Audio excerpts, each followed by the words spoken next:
Welcome to Learners Valley class 9th। हमने अपने पिछले लेसन में लॉगरिथम के कवानीन को रिकैप किया था क्विकली, और उसके बाद में फिर हमने लॉगरिथम का चौथा कानून के दो पार्ट्स पढ़े थे, 4a एंड 4b। उस चौथे कानून का पहला पार्ट था कि अगर हमें लॉग का गिवन लॉग्स का बेस चेंज करना है तो उसके लिए क्या तरीका होगा। अगर हमें एक नया बेस इंट्रोड्यूस करना है तो फिर हम क्या करेंगे, और अगर उसी में से हम बेस और नंबर की पोजीशन को चेंज करते हैं तो फिर क्या शक्ल होगी, ये चीज़ हमने देखी थी। अब इससे रिलेटेड हमारे पास एक्सरसाइज नंबर 2.5 में एक सवाल मौजूद है और हम उसको करने की कोशिश करेंगे अब, ठीक है। So this is exercise number 2.5 जो हम पहले से कर रहे हैं। इसका क्वेश्चन नंबर 4 है अगर मैं गलती पर नहीं हूँ, जिसके अंदर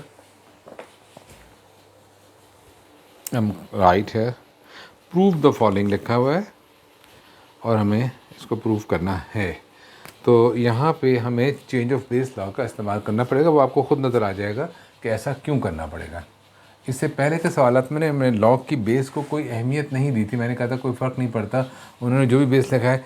क्यों मैंने इसको अहमियत नहीं दी थी? इसलिए नहीं दी थी कि सबका बेस एक ही था, तो इससे क्या फ़र्क पड़ता, आप ए लिखें या 10 लिखें या कुछ भी ना लिखें, it doesn't make any difference. तो यहाँ पे चूँकि बेस मुख्तलिफ है तो हमें ज़रा चौकन्ना होने की ज़रूरत है कि हमें इस बेस का कुछ ना कुछ करना होगा। देखिए यहाँ पे लॉगरिथम्स के साथ सवाल में लॉग्स इस्तेमाल हुए हैं। इसका बेस b है, इसका बेस m है, इसका बेस b है। अगर सवाल का कभी प्रूव करना हो तो एक सिंपल उसूल होता है कि सवाल की दो साइड्स हैं, इक्वालिटी के इस तरफ और इस तरफ, हमें दोनों साइड्स को एक जैसा बना देना है। इससे कोई फ़र्क नहीं पड़ता कि हम इस तरफ कोई काम करें तो ये चीज़ आ जाए, या हम इसके इस साइड पे कुछ काम करें तो ये चीज़ आ जाए।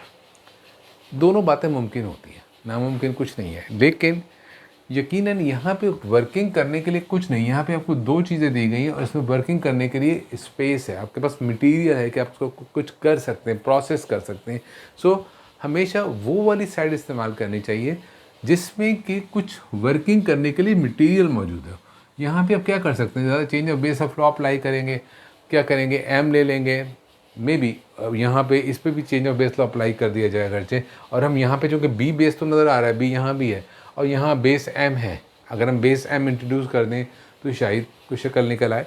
लेकिन फिल वक्त में आसान तरीका कर रहा हूँ। आसान तरीका क्या है, क्योंकि इधर मेरे पास मटेरियल है, यहाँ पे सामान है कि मैं उसको कुछ तोड़ जोड़ करके कुछ उसकी शक्ल बदल सकता हूँ। उसकी शक्ल बदलना ज़रा मुश्किल होगा। Let's see that. तो कैसे करते हैं इसको। अब यहाँ पे बी बेस है, इसका बेस एम है, इसका बेस बी है। किसको चेंज करने की ज़रूरत है? तीन। अब ये दोनों तो सेम है बी, और हमें चाहिए भी बी में, मैं इस साइड को सॉल्व कर रहा हूँ, तो चेंज करने की ज़रूरत इसको है। So I am taking the left hand side of equation here, that is log to base b of m multiplied by log to base m of a। यहाँ पे मैं इस साइड पे देख चुका हूँ कि यहाँ पे log का बेस b है, तो मुझे log का बेस b चाहिए, तो मुझे इसको तो छेड़ने की ज़रूरत नहीं है। What should I do? मुझे इसको छेड़ना चाहिए। इसको छेड़ने तो क्या करना है हमें, मुझे चाहिए बेस b। मुझे एक नया बेस इंट्रोड्यूस करना है इसके अंदर। कौन सा बेस इंट्रोड्यूस करना है? b। यहाँ पे b नहीं है, कैसे करेंगे? इस पार्ट को मैं नहीं छेड़ रहा, इसका मैं बेस चेंज करके सी लाना चाहता हूँ। अब आपको फार्मूला याद होना चाहिए, रिकैप कीजिएगा, यहाँ जगह नहीं मैं पर लिखने की, कि जब हम बेस को चेंज करते हैं और नया बेस लेके आते हैं, सपोज़ कौन सा बेस ला रहे हैं? बी। सपोज़ कि तो log टू बेस बी होगा और यहाँ भी log टू बेस बी आ जाएगा, सॉरी बी बेस। तो क्या होगा, इन नंबर्स का क्या होगा? हमने बड़े गौर से देखा था कि जो नंबर होता है उसका लॉग ऊपर आता है और जो बेस होता है उसका लॉग नीचे आता है। चेंज ऑफ बेस किया हमने और इसमें इसका बेस हमने m से चेंज करके b बना दिया। पहला पार्ट 4a अप्लाई किया यहाँ पे। ठीक है जी, अब देखिए ज़रा सा क्या बन गया ये log to base b of m है और ये भी log to base b of m है। ये दोनों सेम है, ये कैंसिल हो जाएंगे। क्या बच जाएगा? log to base b of a। Check कीजिएगा, ये राइट हैंड साइड जो है वो भी सेम चीज़ है,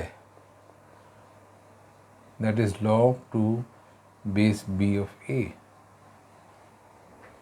हाउ इज दैट? प्रूव हो गया, दोनों चीज़ें सेम है। लेफ्ट हैंड साइड भी ये आ गई, राइट हैंड साइड भी ये आ गई। So hence proved. जो हमें प्रूफ करने को कहा गया था हमने कर दिया।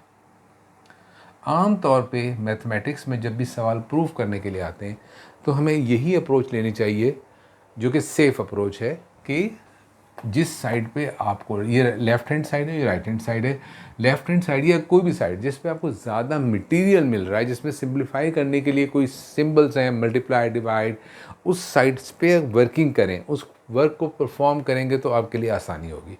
लेकिन लोगैरिथम की हद तक मैं चाहूँगा कि हम इस साइड को भी सॉल्व करके देखें, इससे क्या होता है। क्या ये प्रूव हो सकेगा? अगर मैं राइट हैंड साइड से प्रूव करना चाहूँ तो क्या मैं प्रूव कर सकूँगा?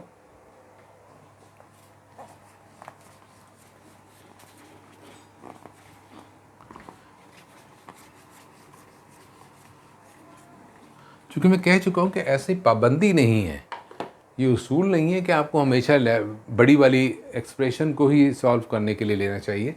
सो I am taking right hand side now and let's see कि उसका क्या हो सकता है।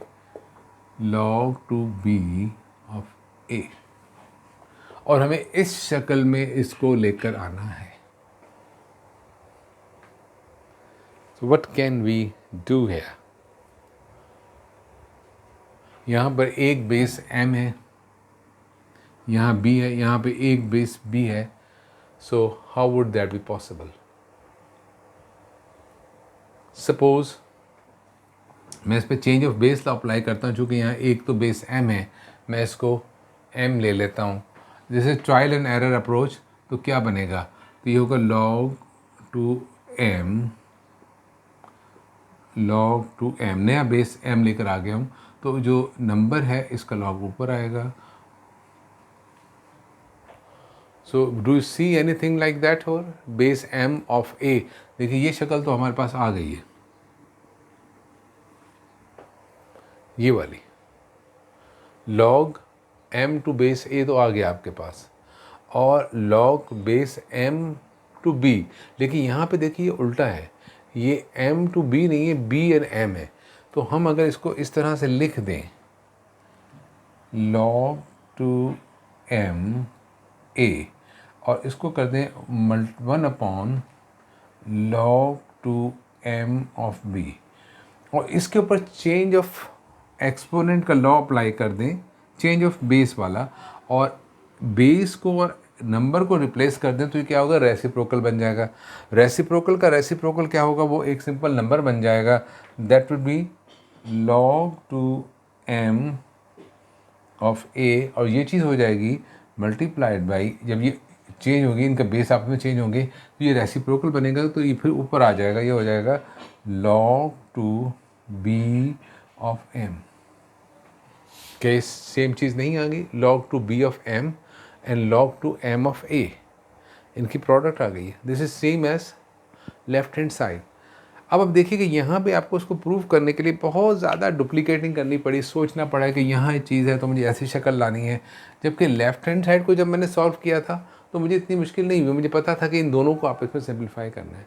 सो ये पॉसिबल है, हम छोटी वाली एक्सप्रेशन को लेकर भी बड़ी एक्सप्रेशन के बराबर ला सकते हैं, लेकिन ये आसान नहीं होगा। इसके अंदर बहुत सारी बातें आपको पहले से सोचनी पड़ेंगी कि मुझे क्या करना है, और इसको मैं कहाँ से रिवर्स इंजीनियरिंग करनी पड़ेगी, रिवर्स प्रोसेस चलाने पड़ेंगे।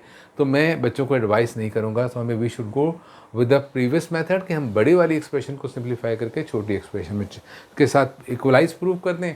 That's all. Okay, let's see the second part.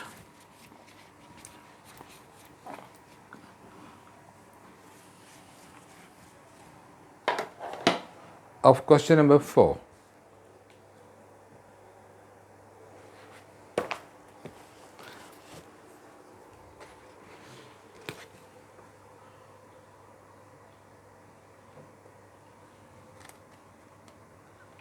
Log to base a of b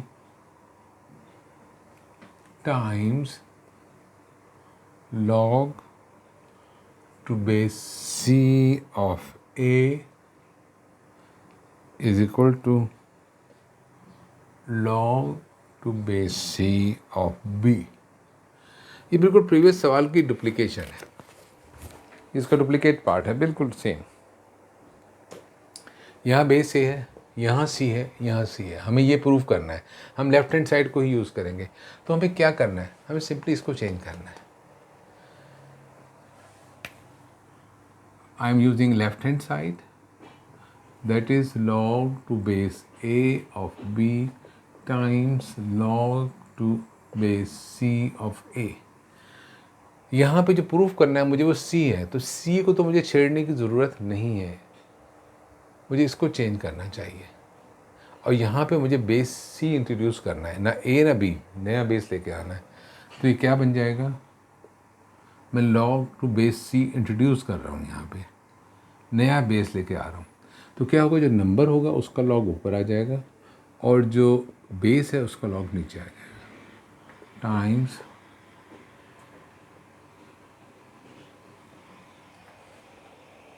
देखिए अब यहाँ पे ये दोनों चीज़ें सेम है, ये डिवाइड हो रहा है, ये मल्टीप्लाई कर रहा है, ये कैंसिल हो जाएंगे।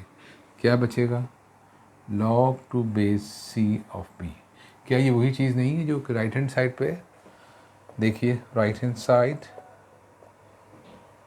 Is log to base c of b, same चीज़ है।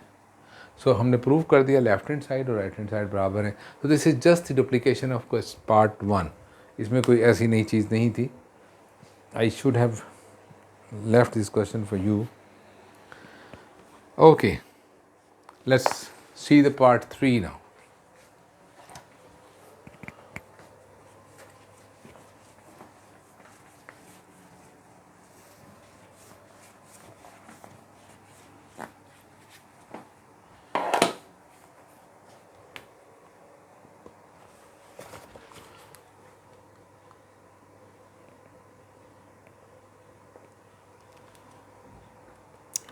Part 3 says log to base b of a। अब यहाँ पे उन्होंने एक डॉट लगा दिया है here, which is assumed to be multiplication और फिर दिया है log to base c of b और फिर उसके बाद में कुछ नहीं लिखा हुआ, मैं फिर डॉट प्लेस कर रहा हूँ क्योंकि कम से कम मल्टीप्लिकेशन तो सपोज करना चाहिए हमें। log to base c of a equals to 1। अब देखिए यहाँ पर तो हम, ये पॉसिबल ही नहीं है कि हम राइट हैंड साइड से प्रूफ करना शुरू करें क्योंकि वहाँ तो बिल्कुल ही मोस्ट सिंप्लीफाइड नंबर 1 लिखा हुआ है, तो उसका तो हम कुछ नहीं कर सकते।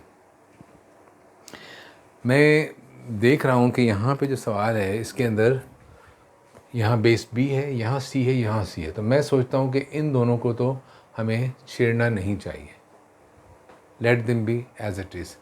इसके अंदर हम बेस c इंट्रोड्यूस करने की कोशिश करते हैं, जब बेस सेम हो जाएगा तो यकीनन सिंप्लीफाई करना आसान हो जाएगा।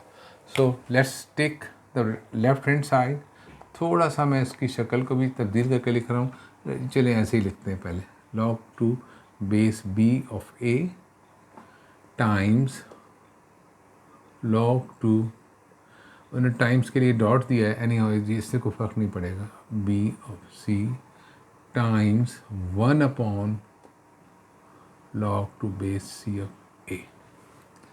मैं यहाँ पे भी बेस c है, यहाँ पे भी बेस c है, लिहाजा मुझे इन दोनों को देखते हुए मैंने इसके भी बेस को c बनाने का फ़ैसला किया है। मुझे नहीं मालूम कि कैसे होगा, लेकिन मैं सिर्फ एक अप्रोच के साथ चल रहा हूँ कि बेस अगर सेम हो जाएगा तमाम लॉग्स का तो मैं इनको आपस में सिंप्लीफाई कर सकेंगे।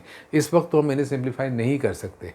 इन दोनों को करना भी चाहें तो कुछ नहीं होगा कि नंबर्स अलग हैं, सिवाय इसके कि एक न्यूमरेटर और एक डिनोमिनेटर बन जाएगा, इसके अलावा और कुछ नहीं होगा। सो लेट्स सी दैट क्या बनता है। लॉग सी लगा रहा हूँ, ट्राई कर रहा हूँ, हो सकता है ना हो, और भी अप्रोचेस पॉसिबल है, हम फिर उसको भी करके देखेंगे, लेकिन मैं एक सिंपल अप्रोच से चल रहा हूँ कि बेस को सेम बनाकर देखते हैं क्या होता है। सो मैं यहाँ लॉग सी को इंट्रोड्यूस कर रहा हूँ, तो यकीनन उसका तरीका, ये पहला पार्ट है। तो हमें मालूम है कि जब नया बेस हम इंट्रोड्यूस कर रहे हैं सी, तो ऊपर जो आएगा नंबर का लॉग आएगा और नीचे जो आएगा वो बेस का लॉग आएगा, multiplied by log to base c of b multiplied by log to base c of a। देखिएगा ज़रा, मेरे हिसाब से तो सवाल हल हो चुका है। ये सब लॉग्स का जो बेस है वो सी है, लिहाजा लॉग्स के बारे में तो अब परेशान होना ही नहीं है आपको। आपको क्या देखना है, यहाँ देखिए डिनोमिनेटर में b है, ये b, ये दोनों कट जाएंगे, ये a है ऊपर और ये a है नीचे डिनोमिनेटर में, ये दोनों भी कट जाएंगे, तो सब कुछ तो कट गया। यहाँ पे क्या बचा, 1। आपकी राइट हैंड साइड क्या थी, 1, प्रूव हो गया, दोनों इक्वल हैं। तो दैट वाज वेरी सिंपल। मैं अपनी एक बहुत सिंपलेस्ट अप्रोच के साथ चल रहा हूँ। जब तक कि ये आप देखें, एक तो मेथड वो होता है जो आपका टीचर आपको सिखाता है, एक मेथड वो होता है जो आपको किताब सिखाती है, और एक आप अपना करने का तरीका डेवलप करते हैं कि मैं इस तरह करूँगा। जहाँ बहुत सारे मेथड्स हों, आपको अपना तरीका अख्तियार करना होता है। तो मैंने जो अप्रोच यहाँ अख्तियार की है कि इन सवालों में कि मैं सब लॉग्स का बेस सेम बनाना चाहता हूँ। जब लॉग्स का बेस सेम हो जाएगा तो मेरा ख्याल है कि हम फिर लॉग की फ़िक्र करना छोड़ देंगे, क्योंकि लॉग सेम हो जाएगा। फिर हम सिर्फ नंबर्स को देखेंगे, ये ए बी सी उसको देखना है, सी तो बेस है, A B that can be simplified easily. फिर उनको कैलकुलेट करना, काटना, मल्टीप्लाई करना, डिवाइड करना सब आसान हो जाएगा। तो इसलिए दिस इज़ द माई वे, और तो इसी तरह चल के देखना चाहिए। लेकिन ये ज़रूरी नहीं कि हर सवाल इस तरह से हल हो जाए, हो सकता है किसी जगह पे आपको मुश्किल पेश आए, then you have to change your strategy, go again, try other way. और मैथ्स नाम ही है ट्राई करने का, जो लोग ट्राई करते हैं वो कर लेते हैं, और जो लोग एतराज़ करते हैं या किसी जगह पर रुक जाते हैं कि हमें एक मखसूस तरीके से ही करना है, तो वो सवाल नहीं कर सकते।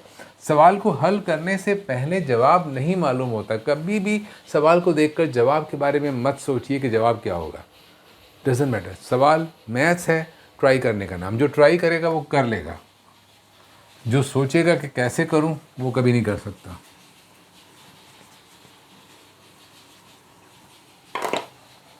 और ये बात ज़िंदगी के हर डायमेंशन पर, हर पहलू पर अप्लाई होती है। Now the part 4 I am trying, let's see. मैं ये कोशिश करूँगा कि मैं इसको कर पाऊँ। log to a is equal to 1 upon log, अगर मैं गौर से देखूं तो ये simply change of base law की एक शक्ल है, एक शक्ल है चेंज ऑफ बेस लॉ की, कि मैंने इनको रिप्लेस कर दिया तो ये रेसिप्रोकल में आ गया। मैंने इस लॉ को प्रूव नहीं किया था, कैसे करें, let's try that out. Let, ये मैं लेफ्ट हैंड साइड ले रहा हूँ, let left hand side is equal to log to base a of b। मैं इसको x सपोज कर लेता हूँ। अब ये क्या बन जाएगा, ये वैसे इक्वेशन बन गई है, मैं इसको लेफ्ट हैंड साइड ही को सॉल्व कर रहा हूँ अभी। तो ये क्या बनेगा, इसको मैं एक्सपोनेंशियल फॉर्म में लेकर आ रहा हूँ यहाँ से। तो याद रखिए बेस क्या है, a, ये एक्सपोनेंट हो जाएगा a की power x is equal to b। ये आ गया एक्सपोनेंशियल फॉर्म में। इस साइड को मैंने एक्सपोनेंशियल फॉर्म में चेंज किया है, इसकी ओवरऑल वैल्यू को मैंने x अज्यूम कर लिया।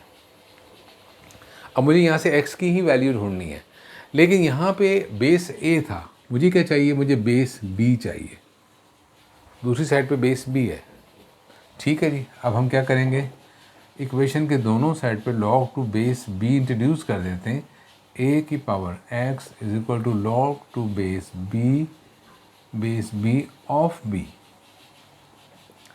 देखिएगा ये x इक्वेशन लॉग के साइड पे आएगा, लॉ ऑफ एक्सपोनेंट अप्लाई करेंगे, log to base b of a रह जाएगा यहाँ पे, x इधर आके मल्टीप्लाई हो गया लॉग के साथ। यहाँ नोट कीजिएगा ज़रा, बेस और नंबर दोनों सेम है, तो आपको बता चुका हूँ जब बेस नंबर जो है बेस के बराबर हो जाए तो क्या बन जाता है 1। आपको चाहिए x की वैल्यू, x ये इस चीज़ को मैंने x सपोज कर लिया था, मैंने क्या सपोज किया था, left hand side is equal to x है। अगर x की जो वैल्यू आ जाएगी वही हमारी लेफ्ट हैंड साइड की वैल्यू होगी। x की ये वैल्यू हमने ये चीज़ इस जो मल्टीप्लाई हो रही है एक्सेस के इक्वेशन के दूसरी तरफ ले जाएंगे तो ये डिवाइड कर देगी, ये हो जाएगा log to base b of a। और से देखिएगा कि यही साइड राइट हैंड साइड पे नहीं लिखा हुआ है, यही सब कुछ राइट हैंड साइड पे भी लिखा हुआ है, 1 log to base b of a।